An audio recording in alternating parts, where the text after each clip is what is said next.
Isang mapagpalang araw po ng Sabado, September 13 na po 2025.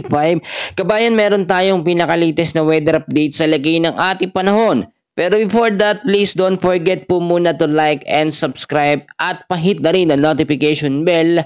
Maraming salamat po. Sa kasalukuyan ho, meron tayo ngayong panibagong low pressure area na minomonitor at ito po ay nasa loob ng ating Philippine Area of Responsibility.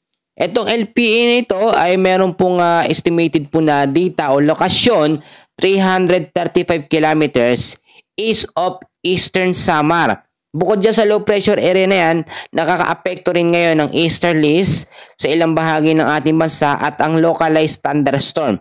So aalamin natin yung mga lugar, no? So forecast weather conditions natin sa area ho ng Visayas, Bicol Region, Caraga, Quezon, Romblon, Camiguin at Misamis Oriental.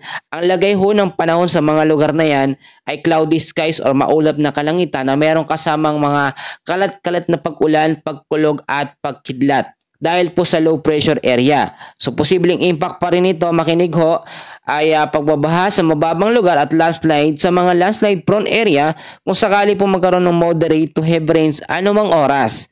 Sa area naman ng Luzon, no, malaking bahagi ng Luzon ay patuloy din maaapektuhan ng easterlies. Asahan ng partly cloudy to cloudy skies with isolated rain showers or thunderstorm. Para sa hindi nakakaalam sa easterlies, ipapaliwanag ko sa inyo.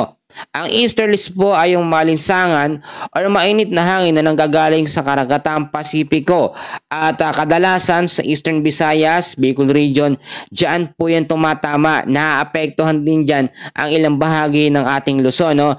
Napansin nyo kahapon, makulimlim, walang hangin, sobrang maalinsangan, yun po ang dulot ng easterlies.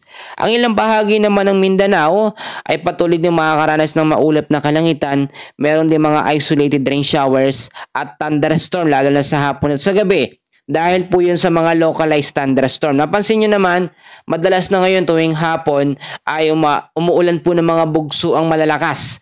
Minsan tumatagal ng isang oras, at pinakamatagal niya, pinakamabilis niya 30 minutes na tuloy-tuloy. Yun ho yung matindi, kayang-kaya ho magpabaha ng ganung kalakas na mga pag-uulan. Yung pag-uulan na yun actually mga kaibigan, ilang araw na yun na pag-uulan dulot, ilang dami na o ilang ulan na yun, no? Katumbas nun ay madami ng pag-uulan sa ilang bahagi ng Metro Manila, yung ganung bugso ng malalakas, no?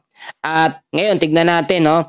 Itong low pressure area, kapag ka ito po yung naging isang ganap na bagyo, tatawagin ho itong bagyong Marisol sa loob ng ating Philippine Area of Responsibility.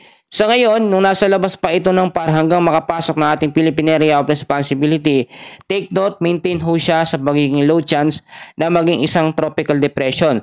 So, ang tendency nito, once na dumikit pa dito sa Eastern Visayas, Bicol Region, maglandfall po sa ating Philippine landmass, ay possible ito na bumalik sa pagiging unlikely niya or mas mababa yung chance na maging isang ganap na bagyo hanggang sa malusaw.